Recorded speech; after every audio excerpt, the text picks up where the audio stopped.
Welcome to the Mix Zone, everybody, a weekly review of news from the world of Olympic sport from around the rings.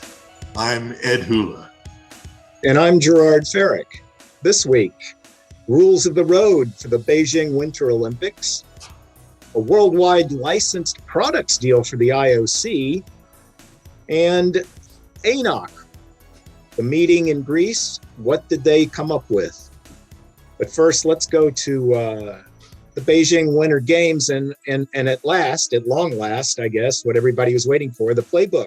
The playbook, yeah, the rules of the road, if you will, for how everybody's supposed to behave in Beijing, who's going there for the Olympics, whether you're a journalist, an athlete, a sponsor, member of the IOC. It's very similar to what happened in Tokyo. But I think it's going to be a little bit more stringently enforced as far as bursting out of the bubble. I think the Chinese are going to be very careful about keeping people within the limits, within the bounds of the quarantine area. They call it a bubble. Why don't they just call it a quarantine? I guess that has a more pejorative ring to it.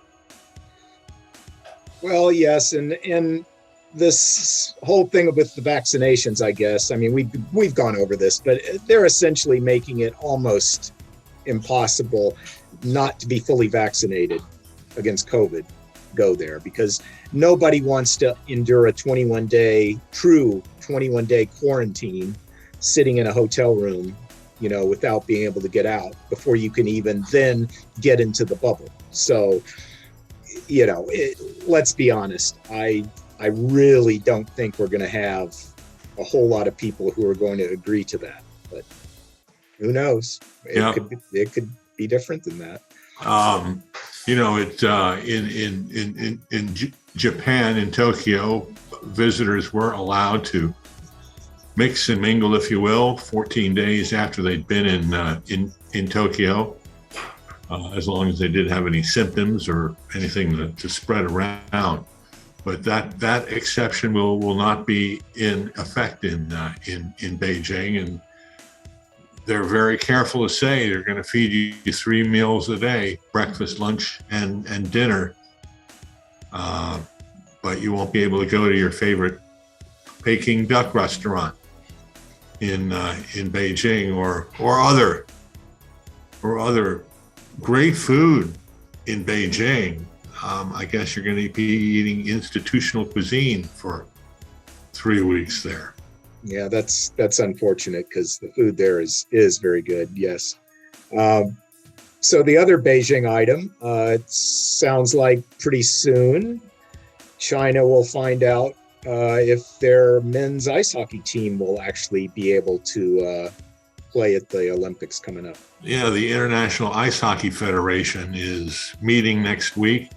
Luc Tardif, their new president, elected just a few weeks ago, is going to be chairing a meeting of the board there, trying to figure out what to do about the Chinese team and its relative weakness, its total weakness as far as competition goes. And the question is whether to bring the Chinese team to keep the Chinese team out of the Olympic tournament to avoid the embarrassment of massive defeats by the host nation. Yeah, they were attempting to figure out, kind of bring in as many players who are legitimate players of Chinese ancestry, or the other thing was that China does have a one team that plays, I think, in the Russian league or the Continental Hockey League, and they were going to try and get a bunch of those players and kind of work that out. And I guess the last we heard from the IIHF was that things weren't going very smoothly. So, it's got to be a worry for China, because one of the things they want to do, they want to have a team or an athlete competing in every single event at these Beijing 2022 Olympics. And, well, they may not be competing in men's ice hockey. And we'll find that out next week. As we say, the International Ice Hockey Federation will be meeting to try to figure that out. So I guess that depends on whether there will be a T-shirt or a hoodie that has the I love hockey, I love the Chinese hockey team. And I say that because the IOC has finally, it sounds like, struck a worldwide deal for licensed product sales with Fanatics, the Florida-based company that has licensing arrangements with all kinds of professional teams and sports, and now the Olympics are part of that.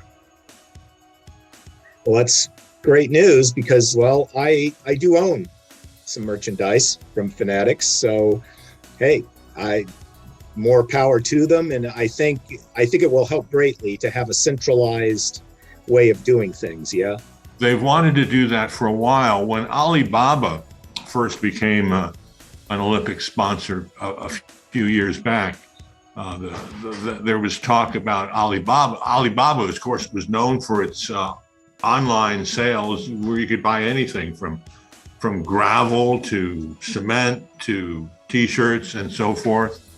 So it's it never really came to pass with Alibaba. I think they're still going to have Alibaba handle sales in China. That may still be part of their deal, their sponsorship deal. But the sales will be worldwide, and I guess it'll be Paris 2024 that will be the first line of products that they have. All right. So the next thing that kind of wanted to touch on a little bit was Enoch had their annual General Assembly. The Association of National Olympic Committees, 206 of them.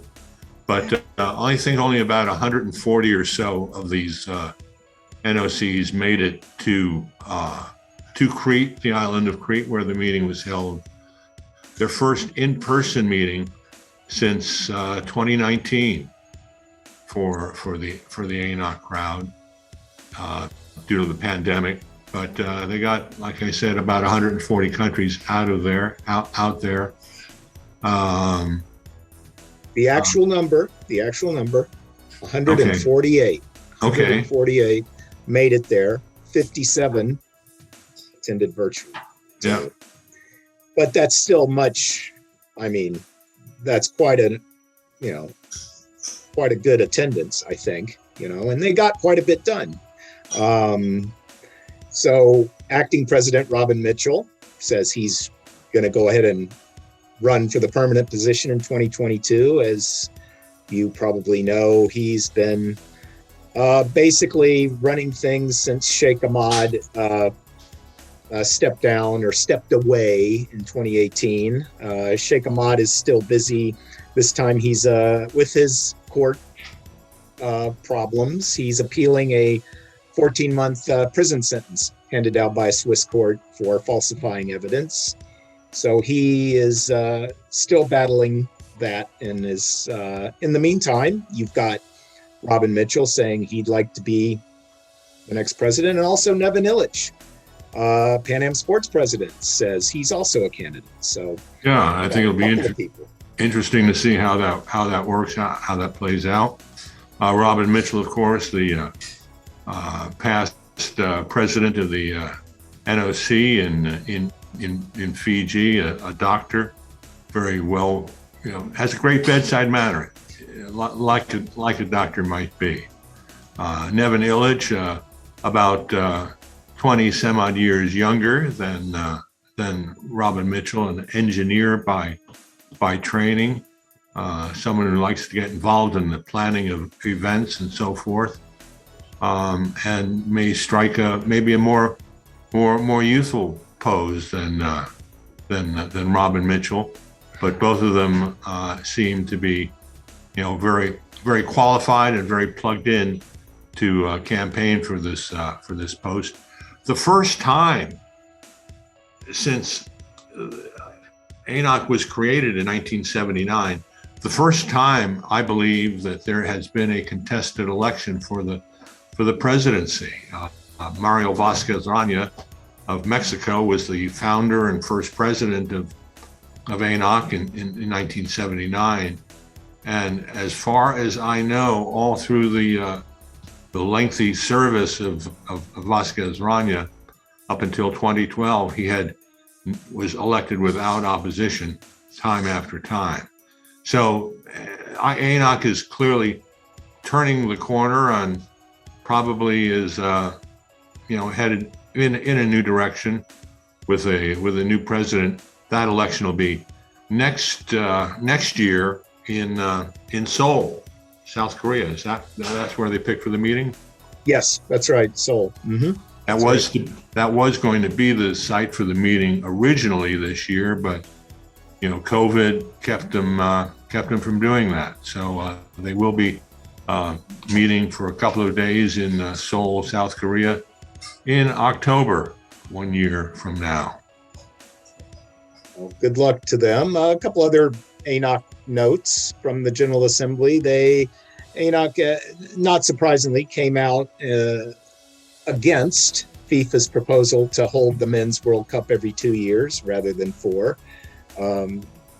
I say obviously because they believe, and most people believe, that doing something like that will hurt other sports.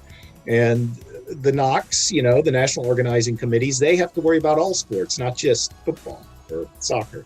So they have added their little 2 cents into that as being against it. And Indonesia, which is still looking at someday hosting an Olympics, maybe. Yeah. ANOC gave them the right to host the 2023 ANOC World Beach Games. Only one drawback: Indonesia's anti-doping testing program has run afoul of the World Anti-Doping Agency. So that has to be cleaned up before they are allowed to host any regional, continental, or world championship event. Indonesia has to be back in compliance, but seems to me that would give them a good reason to get back into compliance if they want to go ahead and host this thing in less than 2 years, I would think. Yeah, it would be it's something that they've got to get their house in order. And, any Olympic dreams that Indonesia has certainly are going to come into play only in 2036 and beyond. There's a very long horizon out there for any Olympic hopefuls like Indonesia and others. With the Brisbane taking the 2032 Olympic Games, 2036 is next, and that's a long distance to plan for. Who's going to be in charge then? Is the NOC president of today going to be there tomorrow? It's difficult to make those kinds of plans. Next week, very interesting film debuts. I did a podcast with the producers that will be airing in the next few days. The film is called Waterman, and it's a documentary, 90-minute documentary about the life of Duka Hanamoku, legendary athlete, humanitarian from Hawaii, a gold medalist in the 1912 Olympics, 5 Olympic Games he went to, 1912, 1920, 24 is, I think, the last one where he medaled.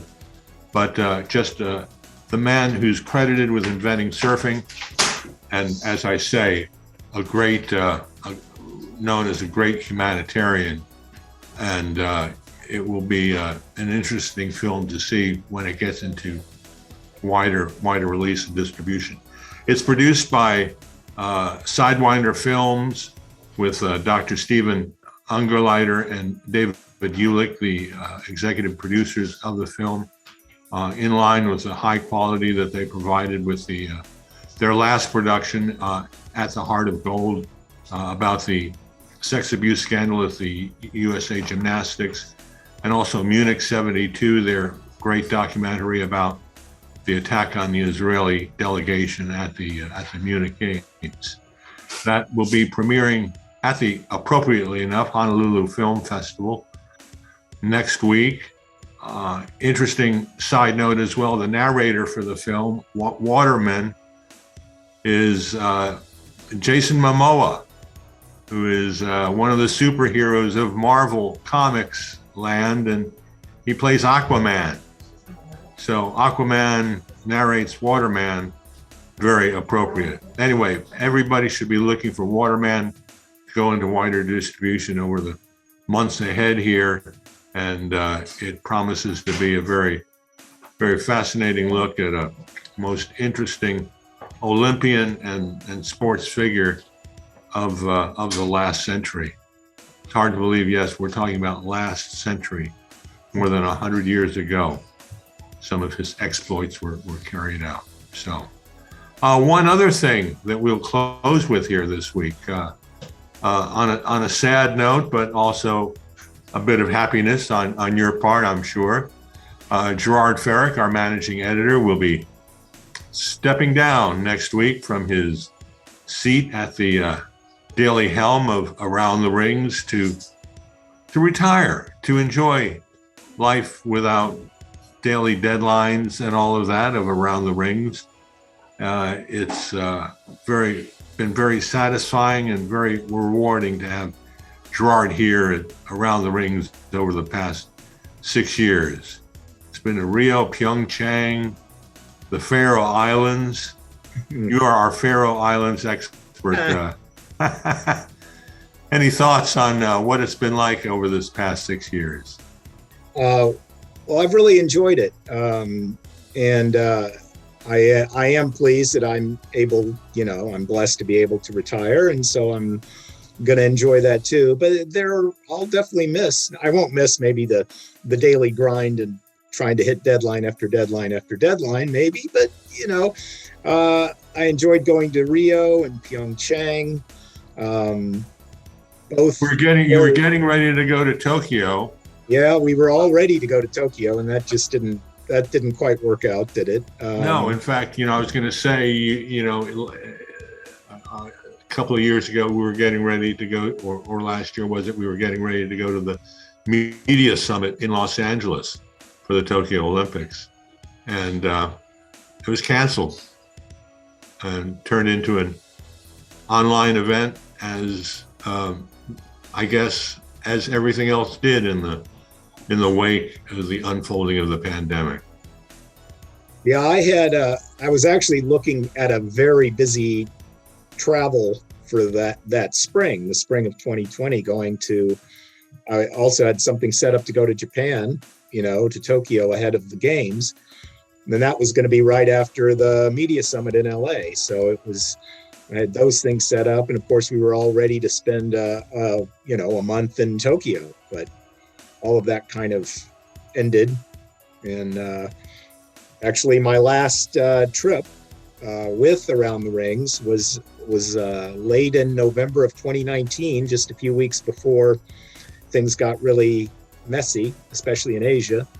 I covered the baseball. It was an Olympic qualifier, but it was the WBSC, I think they call them Super 12, at the Tokyo Dome. And so that was really interesting because I'm a big baseball fan, and I was so pleased because the regular season baseball was over with. So here I am, it's late November, and I'm covering it, and the guy I end up sitting next to is the guy who covers the San Francisco Giants, and he was in Japan just, there and saying, hey, I was off, so I'm over here and I'm going to cover it. So we had a good time chatting baseball for a few days there. And you're going to make baseball part of the theme of the early days of your retirement too, it sounds like. Well, yes, I hope to travel some around the U.S. and visit a bunch of different baseball parks and maybe go to spring training out in Arizona next March. So yeah, I've got a few things on the table here ready to go, and I'll be able to play some golf for the first time in a long time. So I'm also looking forward to that. So Well, we wish you well. We want to again thank you for your years of hard work and service at Around the Rings. It wouldn't have been the same without you, Gerard, and we will miss you. We'll mention your successor, Brad Smith. He'll be taking over from you next week. Yes, and Bradley has been, I've known him a long time. We worked together back in the day at CNN. So, yep, he should do a good job. Well, there we go. Signing off for now, Gerard. I don't know. We'll maybe get to bring you back in some special, highly paid guest capacity. Yeah. All right. I'll just parachute in 1 week, right? Liven up the podcast, shall we say? Well, it's been a privilege working with you, Ed, and Sheila, and everyone at Around the Rings for the past few years, and I guess this really is. When I say so long, this really is so long. So, sayonara, au revoir, auf Wiedersehen. All right, take care, everyone. And that's Gerard Ferrick, our soon-to-be departing managing editor. I'm Around the Rings editor emeritus, Ed Hula. We want to thank you for joining us on this edition of Mixed Zone, our Around the Rings weekly podcast of what's happening in the world of the Olympic Games. I'm Ed Hula. Thanks again for joining us. We'll see you next time. Have a great day.